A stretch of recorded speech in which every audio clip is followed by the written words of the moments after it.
мына Ош шаары Западныйда Төлөкөн кичи районунун мына 4-домдо, 3-домдо концерт болуп атат.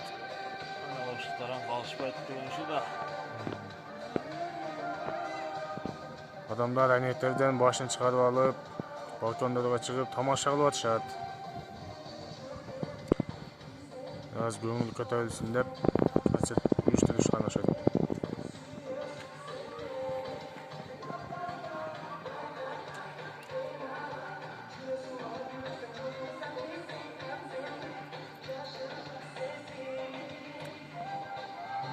Адамдар көрүнөбү?